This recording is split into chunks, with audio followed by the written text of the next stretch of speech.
reporte de desaparición de 3 mujeres. Los avances de las investigaciones. 2 mujeres asesinadas. Que vamos a prestar la voz por ella. El asesinato de mujeres en México cobró notoriedad en 2018. Niñas, jóvenes, edades distintas, todas asesinadas. La violencia desmedida en muchos casos contra mujeres dejó huella en todo el país. Homicidios, feminicidios, desaparecidos, la fragilidad de la vida.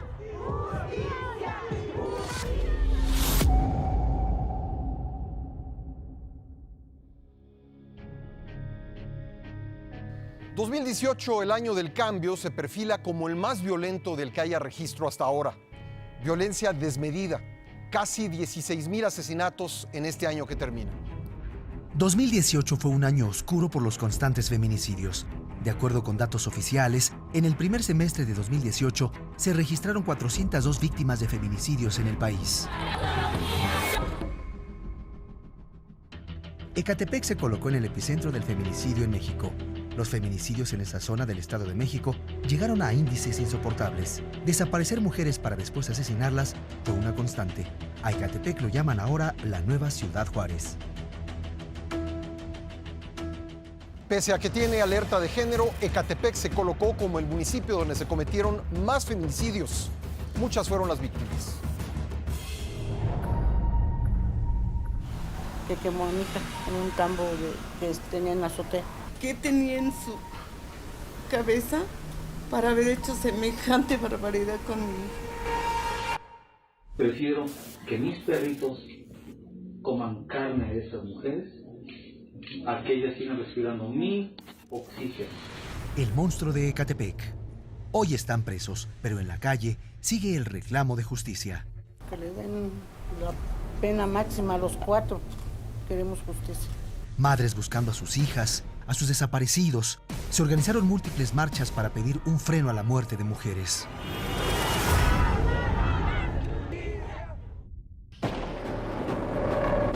Pero no solo fue el Estado de México, también Veracruz y sus otros desaparecidos, sus fosas y el colectivo Solecito en constante búsqueda. Duele a todos estos que sufren por la desaparición de sus hijos. Veracruz, otro estado descompuesto. A principios de noviembre, el dolor y la indignación hicieron presencia en plena sesión de la Cámara de Diputados en la Ciudad de México.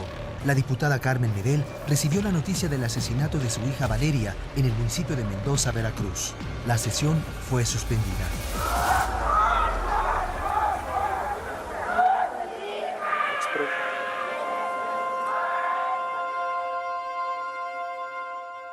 La joven Valeria, de 22 años de edad, recibió varios tiros dentro de un gimnasio. Murió en el lugar. La Fiscalía de Veracruz determinó que la joven fue confundida. La tragedia que tocó a la familia Medel hizo voltear a ver lo que vivían otros ciudadanos anónimos en un país rebasado por la inseguridad.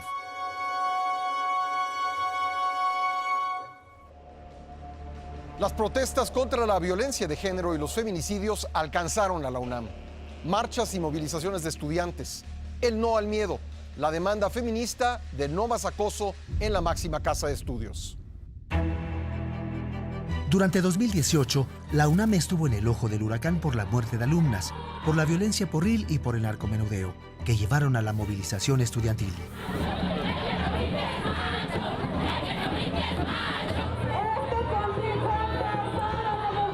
El 3 de septiembre, la violencia estalló en Ciudad Universitaria. Durante una manifestación de estudiantes del CCH Azcapotzalco y de otros planteles, alumnos fueron agredidos por porros frente a Rectoría. 2 alumnos fueron heridos de gravedad. ¡Una ambulancia! ¡Una ambulancia! ¡Una ambulancia! Los hechos desencadenaron en una semana de protestas, suspensión de clases. Los 5 días más convulsos de la UNAM, porros y sangre, 23 detenidos, el rechazo general.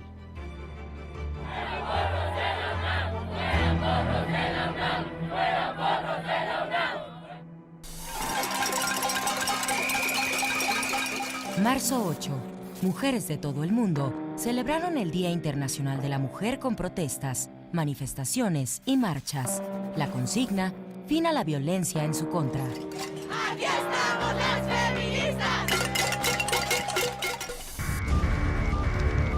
Noviembre 10. California enfrenta los incendios más destructivos de su historia.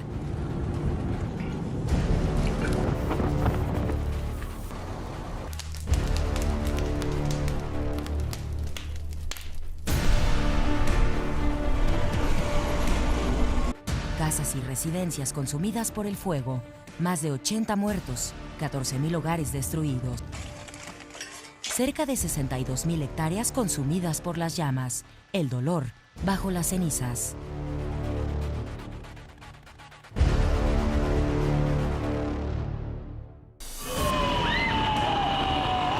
¡Anda, dale, Chávez! ¡Dale, Chávez!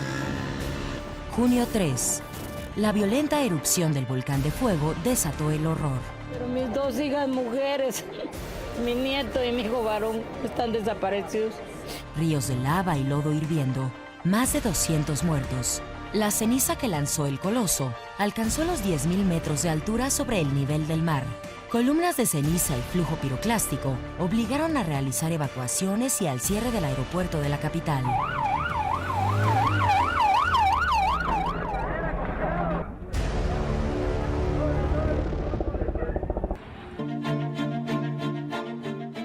Un acto atroz se sumó a la crisis de violencia que golpea al país. 3 estudiantes de cine en Jalisco fueron asesinados y disueltos en ácido. Fueron secuestrados, golpeados y torturados por integrantes de un grupo delictivo. La confirmación de la muerte de estos 3 estudiantes se dio a conocer a fines de abril, un mes después de su desaparición. El grupo delictivo que los secuestró los confundió. Las investigaciones nos han llevado a la detención de 2 personas. Javier, Marco, Daniel, otras víctimas de violencia que coloca a 2018 como el año más sangriento en décadas.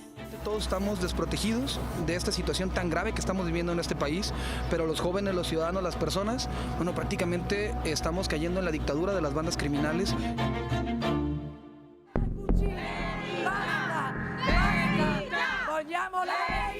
Otro caso. 3 italianos desaparecidos en México también aparecerían muertos en Jalisco, vendidos por 43 euros. Las autoridades confirmaron que los napolitanos fueron entregados por la policía a un cártel local.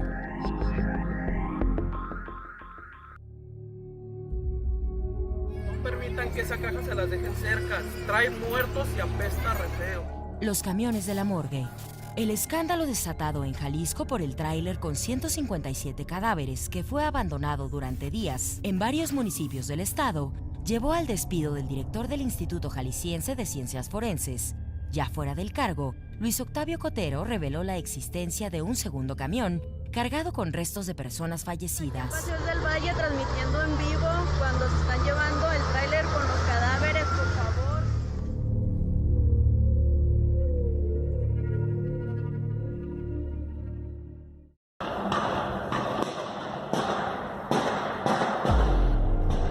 El exfiscal de Jalisco, Luis Carlos Nájera Gutiérrez, sobrevive a un atentado del cártel Jalisco Nueva Generación.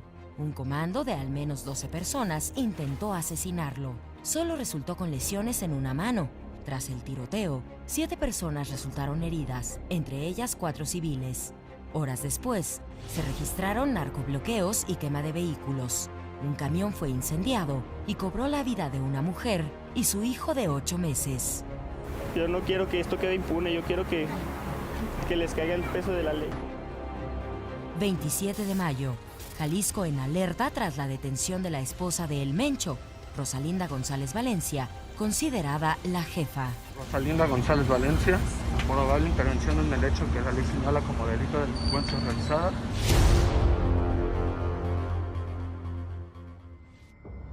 ...2018 fue también el año del éxodo, el largo caminar de quienes dejaron sus países para buscar una vida mejor.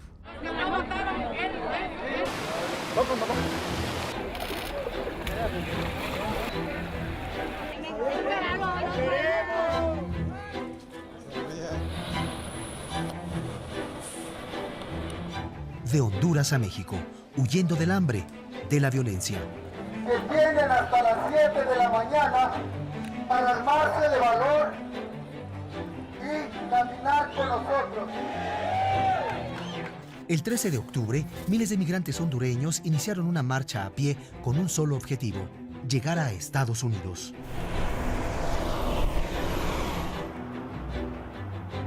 Familias enteras, hombres, mujeres y niños, otros en solitario, escapando de la pobreza. La primera caravana llegó a México el domingo 14 de octubre. Como pudieron, cruzaron, por la fuerza, enfrentando a la policía. Se abrieron paso entre 7,000 y 10,000 inmigrantes, la mayoría hondureños.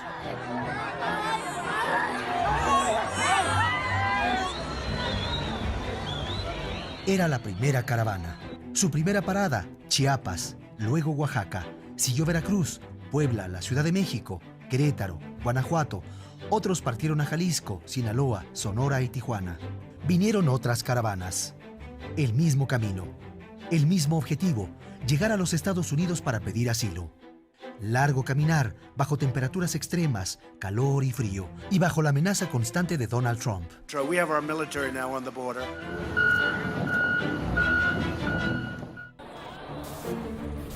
El 13 de noviembre, los primeros migrantes de la caravana llegaron a Tijuana.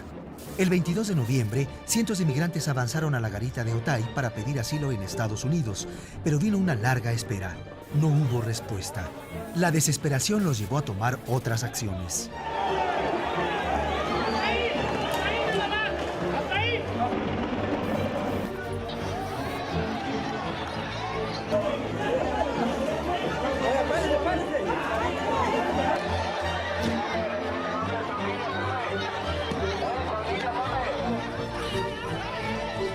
El domingo 25 de noviembre, alrededor de 500 migrantes, en su mayoría hondureños, rompieron un crucero de la Policía Federal Mexicana e intentaron cruzar por la fuerza, al otro lado. El incidente tuvo lugar en la frontera, entre los alrededores de San Diego y Tijuana. Agentes de la patrulla fronteriza los frenaron con gases lacrimógenos y pelotas de goma, evitando que saltaran la valla.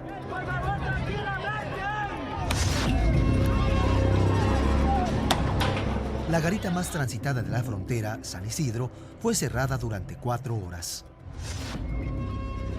El presidente Trump amenazó con cerrar la frontera con México de forma permanente si era necesario. 5 meses atrás, el mundo conoció otra cara de la cero tolerancia de Trump hacia la inmigración.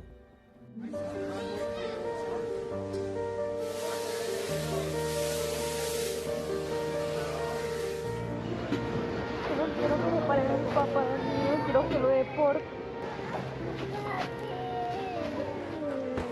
¿De dónde son ustedes? ¿Y tú? Guatemala. No llores. Vas a llegar con... Mira, ella te va a explicar y te va a ayudar. ¿Cierto? Este audio fue grabado en un centro de detención para hijos de inmigrantes en Texas, Estados Unidos.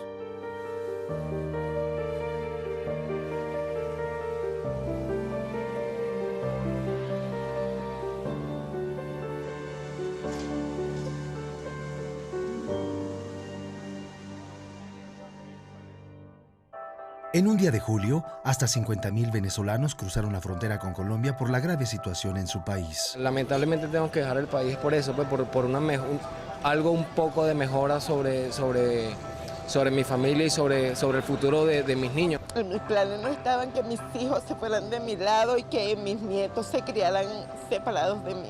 Es un éxodo, no son 2 personas, no son 3 personas, son miles de personas que se están yendo del país. Forzados a huir, a dejarlo todo, huyendo en masa, el éxodo venezolano. ¿A dónde van? El alarmante éxodo de venezolanos se configuró en 2018 como el mayor movimiento migratorio en la historia de América. Todos los días, hombres, mujeres y niños huyendo por el hambre y la escasez que ha generado el gobierno de Nicolás Maduro. Durante 2018, cientos de miles de venezolanos cruzaron la frontera para escapar de la crisis económica que vive su país. Según la ONU, el éxodo venezolano alcanzó 3 millones. La situación desbordó a gobiernos en América Latina. Colombia, Brasil, Ecuador, Perú. Un éxodo que se convirtió en una emergencia humanitaria. En Venezuela, escasez de alimentos y medicinas, salarios bajos, hiperinflación. Una crisis real que Nicolás Maduro ha querido negar.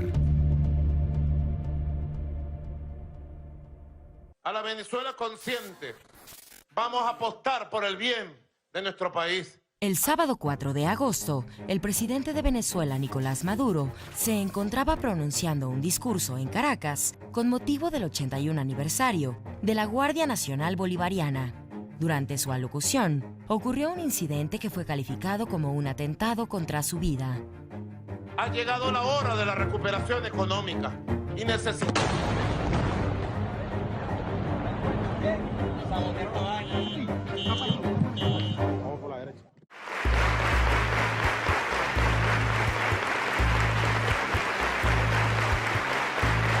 Desde la llegada al poder del actual presidente, el 19 de abril, Miguel Díaz-Canel asumió la presidencia de Cuba en una jornada histórica que puso fin a la era de los Castro en la isla, 6 décadas después.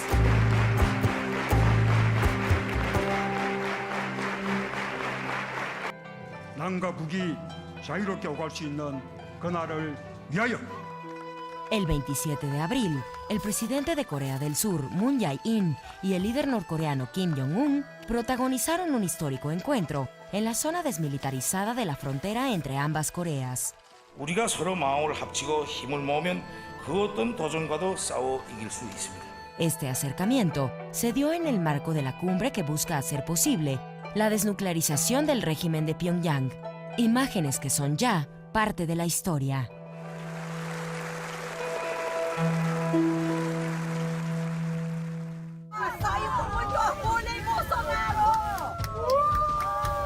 ...28 de octubre, el ultraderechista Jair Bolsonaro ganó las elecciones presidenciales en Brasil con un 55.54% de los votos válidos. El ahora presidente gobernará hasta 2022.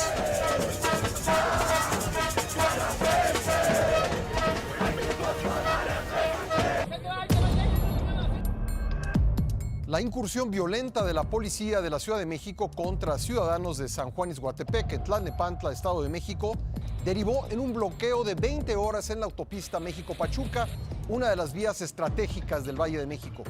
Fue la noche que desató el caos.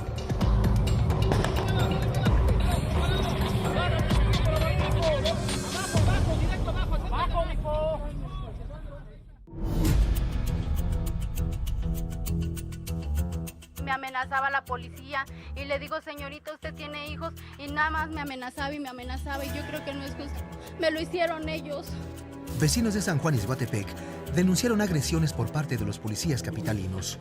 Mostraron videos del abuso policial.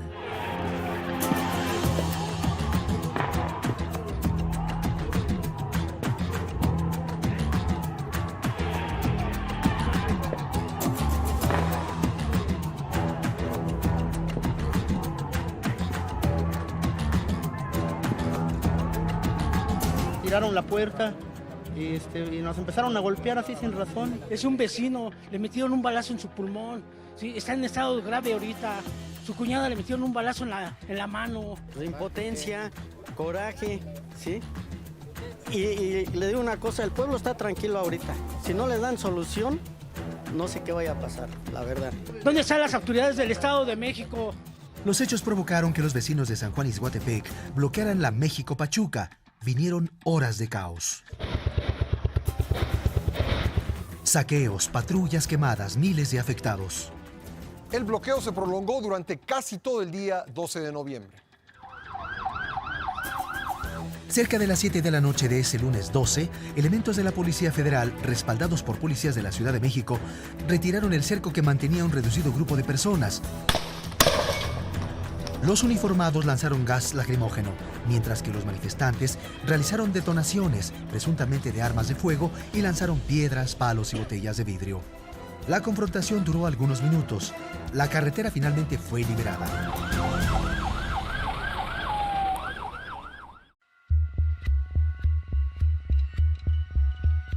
En 2018, la guerra entre grupos delictivos dedicados al narcomenudeo alcanzó niveles nunca antes vistos. Balaceras, peleas de plaza, asesinatos, extorsión. una lucha constante que protagonizaron bandas delictivas como la Fuerza Antiunión y la Unión de Tepito. La madrugada del 17 de junio, la Ciudad de México vivió una escalofriante escena. Los cuerpos de 2 personas aparecieron desmembrados sobre la Avenida Insurgentes Norte y Avenida Flores Magón. Con el tiempo se conocería que pertenecían a un grupo cercano a Jorge Flores Concha, alias El Tortas, supuesto líder de la Fuerza Antiunión Tepito. Las investigaciones apuntaron a Roberto Moyano Esparza, alias El Betito, presunto líder de la Unión Tepito, quien hoy está en el reclusorio norte. El caso de El Betito acaparó la atención. Este hombre, considerado el principal líder criminal en la Ciudad de México, se transformó con tal de no ser detenido. Se sometió a diversas cirugías: injerto de pelo, bypass gástrico y 30 kilos de peso menos. Nada de eso fue suficiente y finalmente fue detenido el 9 de agosto.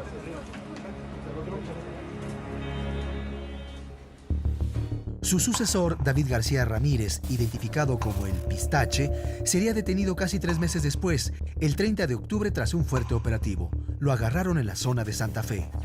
David N. posiblemente estaría relacionado con explotación sexual y trata de personas. 14 de septiembre. Sicarios disfrazados de mariachis realizaron un ataque a balazos en Plaza Garibaldi, en la Ciudad de México. Ocultaron un arma larga en una funda de guitarra. Realizaron más de 60 disparos y huyeron. Escaparon en motos rumbo a Tepito. El saldo del ataque: 6 muertos y 7 heridos. La disputa por la venta de droga en Garibaldi. El 16 de junio, 6 policías del municipio de Amozoc, en Puebla, fueron ejecutados por presuntos huachicoleros. El 4 de agosto, luego de una intensa balacera entre militares y bandas delincuenciales, causada por la detención de un presunto líder huachicolero, encapuchados instalaron retenes en la autopista México-Puebla antes de llegar a Texmelucan, incendiaron camiones y colapsaron la carretera.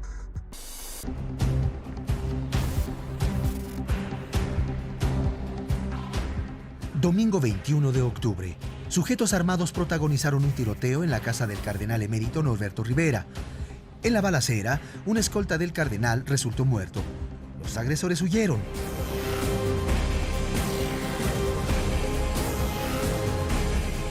Uno de ellos herido de bala y que posteriormente fue detenido en un hospital. Hoy está en el reclusorio.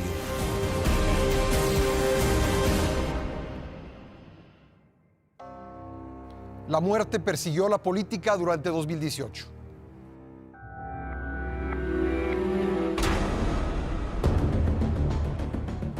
México enfrentó el proceso electoral más violento de su historia. 110 políticos fueron asesinados desde septiembre del año pasado, cuando inició la contienda, hasta el 2 de junio de este 2018. Guerrero, Oaxaca, Puebla, Veracruz y Estado de México fueron las entidades con más homicidios de precandidatos y candidatos.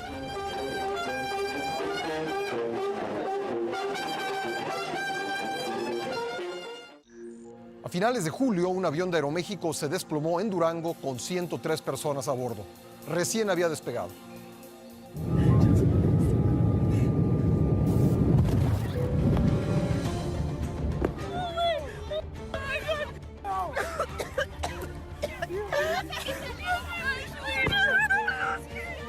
Era el vuelo AM-2431 con destino a la Ciudad de México. La nave se desplazó a más de 300 metros de la pista después de caer.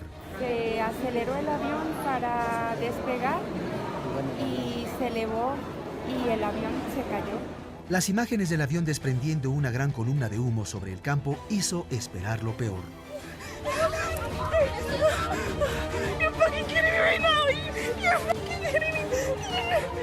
Milagrosamente, no hubo víctimas fatales, pero sí 85 personas heridas.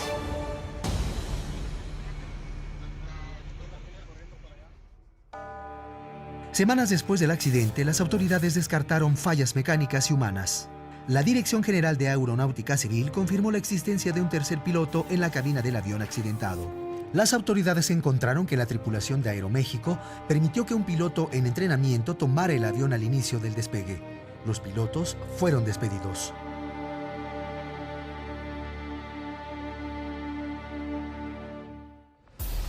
Durante 2018, los casos de linchamientos en México fueron en aumento. 25 personas fueron linchadas y al menos otros 40 intentos fueron frustrados. En algunos casos de linchamiento, solo se trataron de un rumor propagado que terminó en tragedia. Los inculpados eran inocentes. El caso más reciente sucedió la tarde del 22 de noviembre en Los Reyes La Paz, en el Estado de México, donde habitantes intentaron linchar al chofer de una camioneta que atropelló y provocó la muerte de una menor. Tras meses de negociación, Estados Unidos, Canadá y México alcanzaron un nuevo y modernizado acuerdo comercial. A unas horas de que se venciera el plazo, finalmente se llegó a un acuerdo para incluir a Canadá en el acuerdo comercial firmado, un mes antes entre México y Estados Unidos. La fumata blanca llegó a última hora de la noche del domingo 30 de septiembre. La noticia se dio a conocer a través de un breve comunicado conjunto entre el representante estadounidense de Comercio Exterior Robert Lighthizer y la ministra canadiense de Exteriores Chrystia Freeland. El anuncio provocó júbilo. Todo fue celebración y optimismo. It's my great honor to announce that we have successfully completed negotiations on a brand new deal to terminate and replace NAFTA and the NAFTA trade agreements with an incredible new U.S.-Mexico-Canada agreement called USMCA. It sort of just works, MCA. I also want to thank President Peña Nieto of Mexico, Mexican President-elect López Obrador, who has given his support to this agreement, and we're developing a really good relationship, which I think is very important for our country, frankly, and for Mexico. En agosto pasado, México y Estados Unidos logramos un entendimiento que sentó nuevas bases para los intercambios entre ambos países. Ayer, con el anuncio de un entendimiento entre Estados Unidos y Canadá, apoyamos esta renegociación del Tratado de Libre Comercio. A finales de noviembre, el acuerdo comercial entre México, Estados Unidos y Canadá, TEMEC, se firmó en Buenos Aires, Argentina.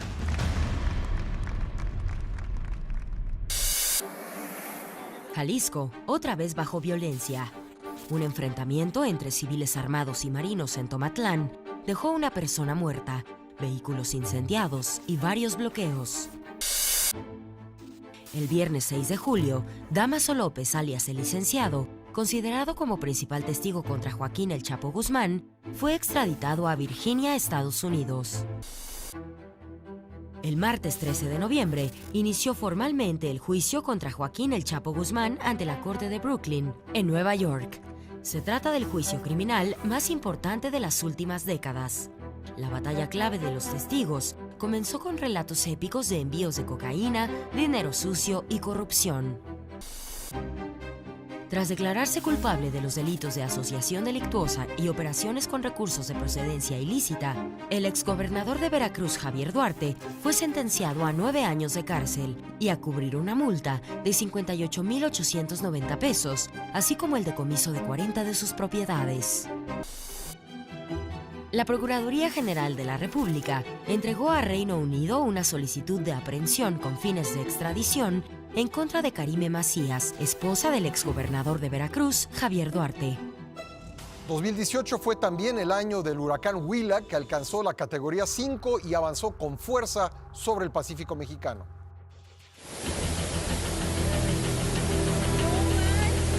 Vila dejó innumerables secuelas en Nayarit. 2 ríos desbordados, poblaciones desaparecidas como los Sandovales, 189,000 damnificados y ayuda tardía.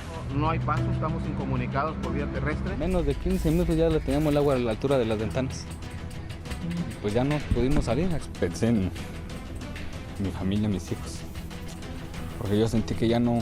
Se trata del desastre natural más severo en los últimos 50 años en Nayarit, que dejó daños por casi 4,000 millones de pesos. El paso del huracán Vila también dejó severos daños en Sinaloa, tras tocar tierra en Escuinapa el 23 de octubre.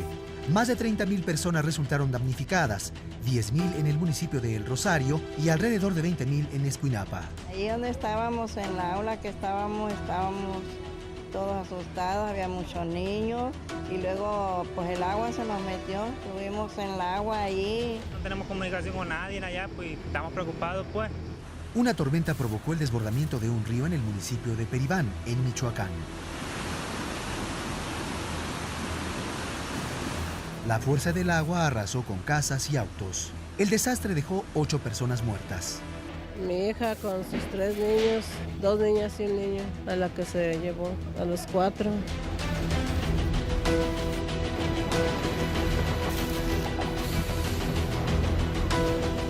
Días antes, el 14 de septiembre, el poderoso huracán Florence entró a Estados Unidos por la costa de Carolina del Norte.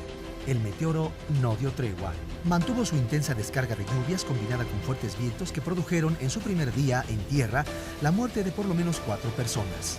El huracán dañó edificios, dejó a cientos de personas atrapadas e inundó comunidades enteras a lo largo de la costa de Carolina. Estados Unidos también sufrió el embate de las balas.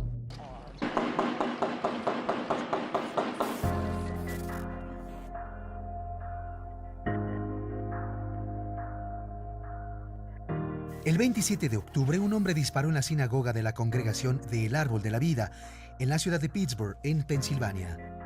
11 personas murieron y 6 resultaron heridas. El ataque fue cometido por Rob Bowers, un supremacista que fue detenido. Se trató del ataque más mortífero contra la comunidad judía en la historia de Estados Unidos.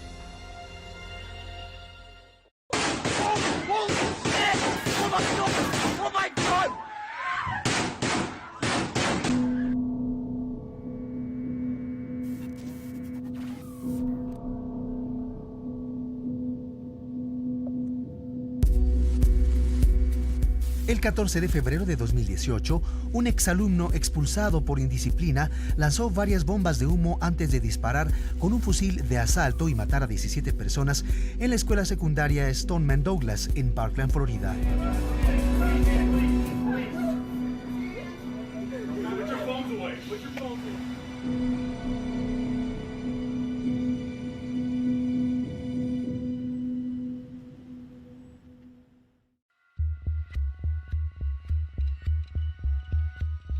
El 18 de mayo, Dimitrios Pagortis, un joven de 17 años, mató a 10 personas en un tiroteo en un instituto de Santa Fe en el estado de Texas.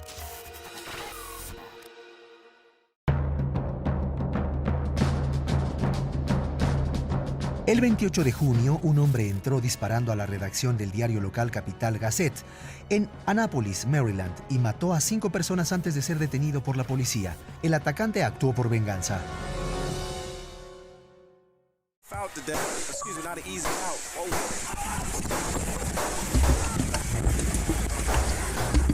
El 26 de agosto pasado, un joven identificado como David Katz, un hombre blanco de 24 años, originario de Baltimore, que participaba en un torneo de videojuegos en la localidad de Jacksonville, en Florida, mató a 2 personas antes de suicidarse en el restaurante del centro comercial donde se celebraba el evento.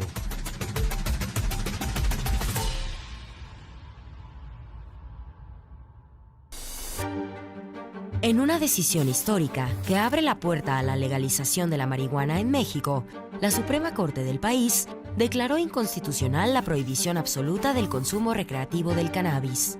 La última decisión del Máximo Tribunal de México invalida los artículos de la Ley de Salud que prohíben actividades relacionadas con el uso personal o consumo de cannabis, entre ellas sembrar, cultivar, cosechar, preparar, poseer y transportar.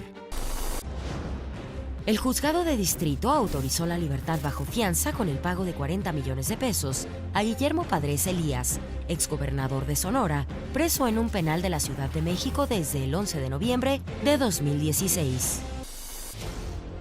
Tras 4 días de consulta ciudadana sobre el nuevo Aeropuerto Internacional de México, el domingo 28 de octubre se dieron a conocer los resultados finales.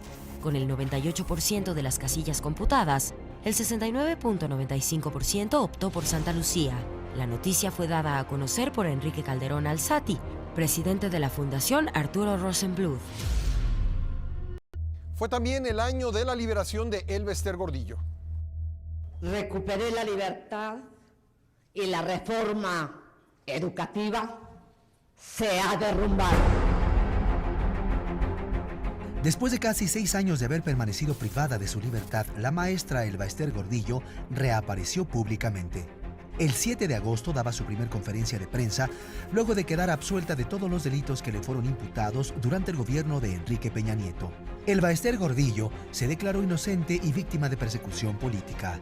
Aquí tienen la imagen que ha predominado durante más de 5 años con respecto a mi persona. Y es producto de una persecución política, de acoso e injusticia. El 21 de noviembre, Elba Ester Gordillo anunció su intención de regresar a la dirigencia del Sindicato Nacional de Trabajadores de la Educación. Yo sigo siendo la presidenta del Comité Ejecutivo Nacional.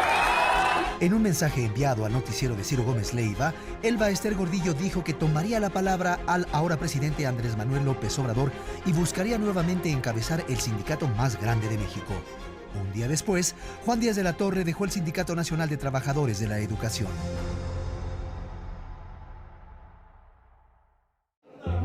El 6 de noviembre, Estados Unidos celebró elecciones legislativas intermedias. El Partido Republicano logró mantener el control del Senado al lograr la mayoría, pero el Partido Demócrata les arrebató el control de la Cámara Baja.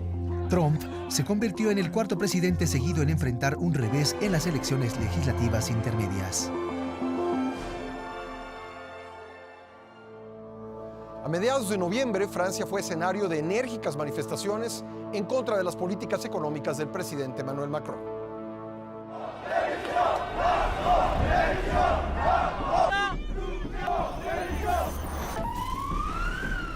Las protestas fueron protagonizadas por los chalecos amarillos.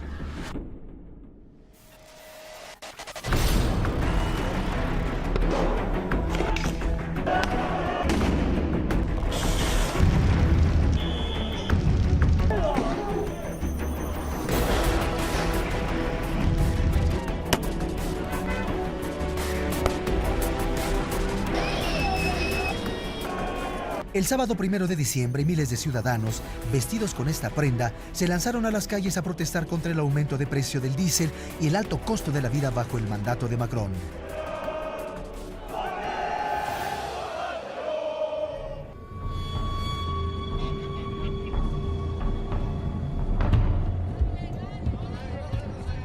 ...6 de noviembre... Tráiler embiste a varios autos en la México-Toluca, dirección a la Ciudad de México, a la altura de Santa Fe. 10 personas murieron ese día. Las investigaciones determinaron que la mujer que manejaba el tráiler conducía a exceso de velocidad. El tráiler iba a más de 100 kilómetros por hora.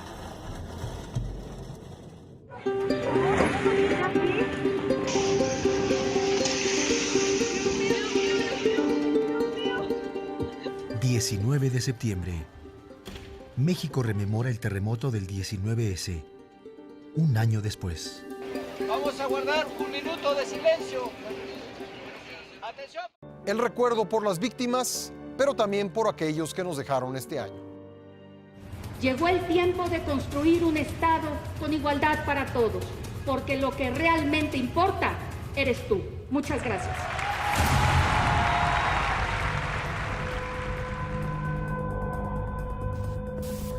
En vísperas de la Navidad vino la tragedia.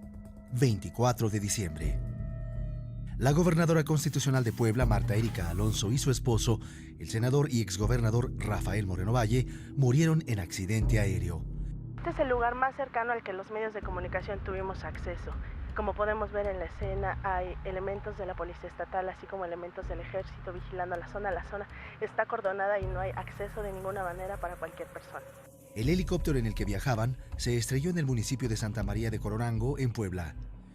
En el helicóptero viajaban también el capitán y piloto Roberto Cope, el primer oficial Marco Antonio Talavera y Héctor Baltasar Mendoza, asistente del senador Moreno Valle.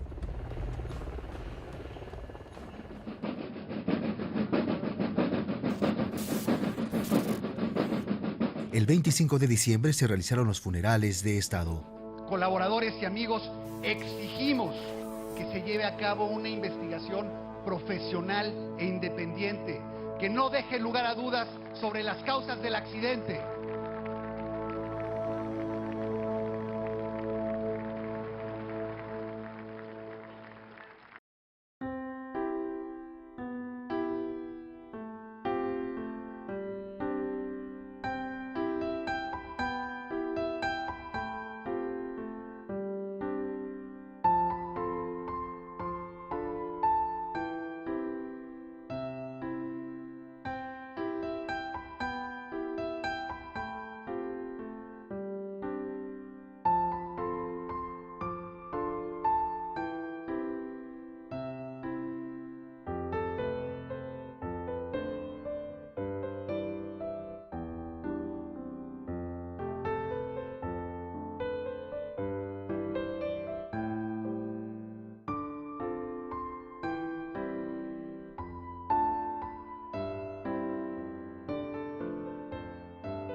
2018 fue el año del cambio. México cierra este año con un nuevo gobierno. El 1 de julio, millones de mexicanos salieron a las urnas en unas elecciones históricas que llevarían al triunfo a Andrés Manuel López Obrador del Partido Movimiento de Regeneración Nacional. Y no les voy a fallar. Vamos a aplicar los 3 principios básicos. No mentir, no robar, no traicionar al pueblo. ¡Viva México! ¡Viva México! ¡Viva México! Con el triunfo de Andrés Manuel López Obrador, la izquierda llegó al poder mexicano. Va a ser gobierno del pueblo, para el pueblo y con el pueblo. La victoria que acabó con 72 años de bipartidismo. Un día histórico en unas elecciones que trajeron nuevos gobiernos y nuevos alcaldes en la Ciudad de México. 5 meses después, Andrés Manuel López Obrador tomó posesión como nuevo presidente de México. El sábado 1 de diciembre asumió el poder. De su casa, ubicada en la alcaldía de Tlalpan, se trasladó al recinto legislativo de San Lázaro. Un recorrido de 19 kilómetros con una postal de cercanía con el pueblo. En San Lázaro también fue recibido entre aplausos.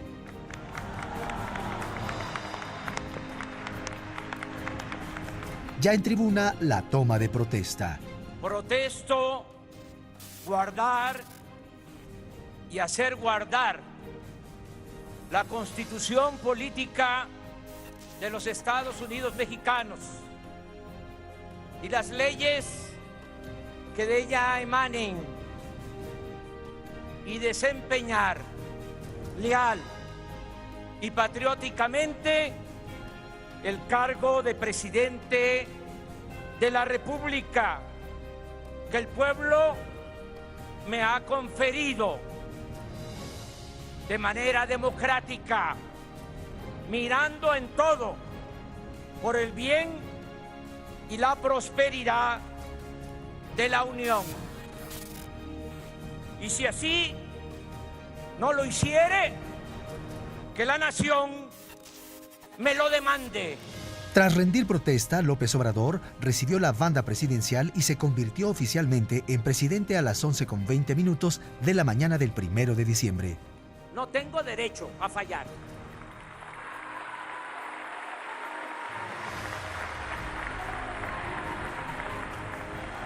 Nada material me interesa,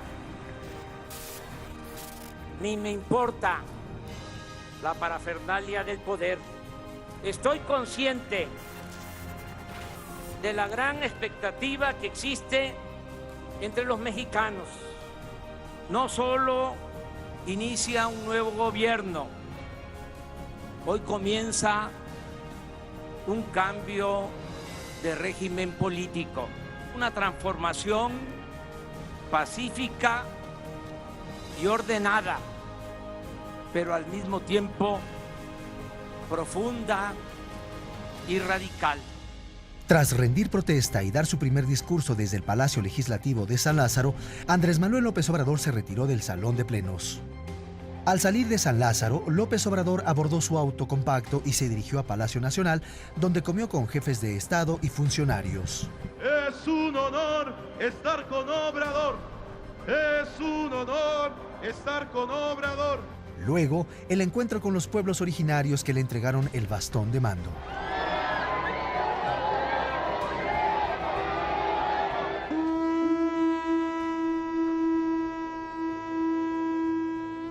Hacemos entrega este bastón sagrado que será la guía de usted para gobernar.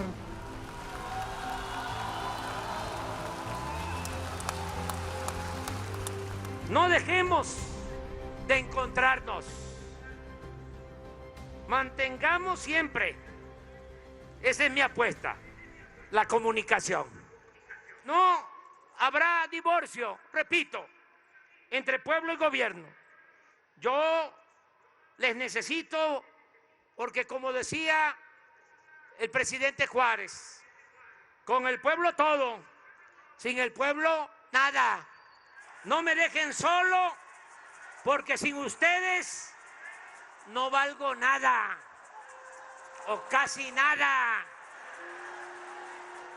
Primero muerto que traicionarles. ¡Que viva México! ¡Viva México! ¡Viva México!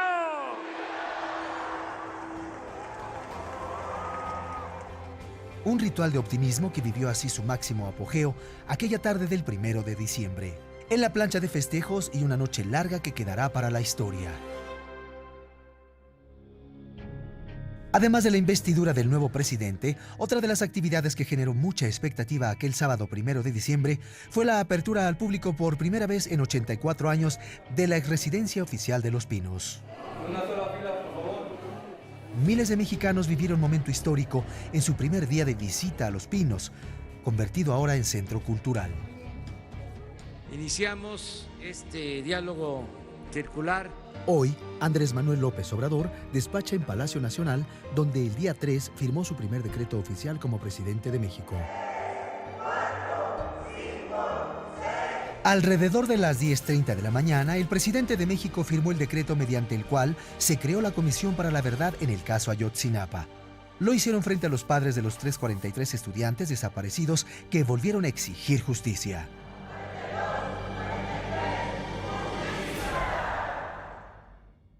La declaración de jefa de gobierno de la Ciudad de México a la doctora Claudia Sheinbaum.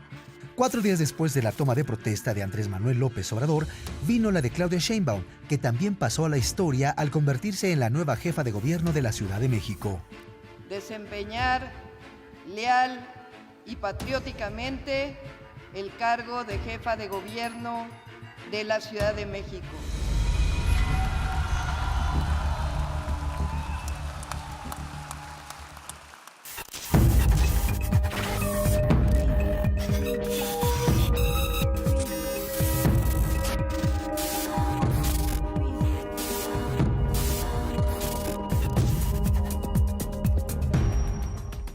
Y así el inicio de una nueva era en México. 2018, el año del cambio.